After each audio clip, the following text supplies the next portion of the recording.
વિસાવદર વિધાનસભાના સૌ મતદારોએ મને આશીર્વાદ આપીને ધારાસભ્ય બનાવ્યા પછી આજે સૌ પ્રથમ વખત હું અમારા સમાજના કુળદેવી માતા આઈ શ્રી ખોડિયારમાંના દર્શને આવ્યો છું।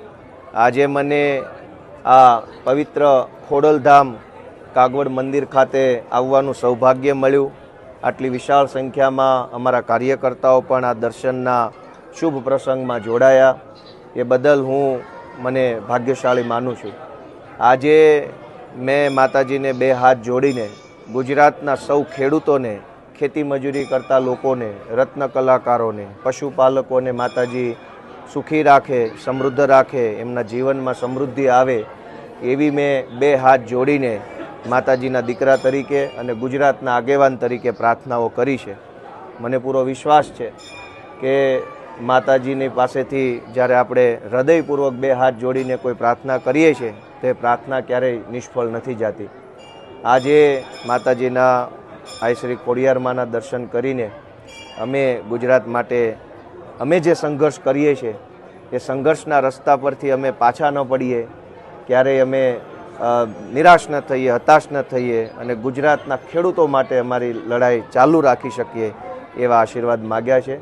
આજના આ પ્રસંગે હું ગુજરાતના સૌ લોકોને મારી શુભેચ્છા પાઠવું છું અને અમારા સૌ સમર્થકોનો આભાર વ્યક્ત કરું છું।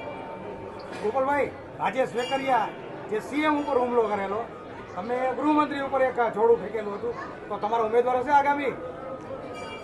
અહીંયા માતાજીના મંદિરમાં હું માતાજીનો દીકરો બનીને આવ્યો છું, એટલે અહીંયા રાજકારણની કોઈ ચર્ચા હું કરીશ નહીં। આ અમારા કુળદેવી માં છે, હું એમનો દીકરો છું। દીકરા તરીકે હું આશીર્વાદ લેવા, પ્રાર્થના કરવા, માતાજીનું માર્ગદર્શન લેવા આવ્યો છું। રાજકારણની વાત હું આ ગેટની બહાર જઈને તમને કહી શકીશ। માર્ગદર્શન આપી દીધું? માતાજી નિરંતર માર્ગદર્શન આપતા રહે છે। આ કોઈ એક જ વખતમાં પતી જાય એ વાત નથી। માતાજી આપણા સૌના માં છે, આદ્ય શક્તિ છે, આપણને હંમેશા સારો રસ્તો બતાવતા રહે, સારા વિચારો આપતા રહે, એ પ્રાર્થના મેં કરી છે અને મને વિશ્વાસ છે કે માતાજી અમને ખૂબ સારો રસ્તો બતાવશે, હિંમત આપશે અને અમને નિમિત્ત બનાવીને માતાજી ગુજરાતના ગામડા અને ખેડૂતોનું કંઈક સારું કરાવશે। બોર્ડરમાં સભા કરશો? એ ગેટની બહાર જઈને હું કહી શકીશ। Thank you. જય મા ખોડિયાર।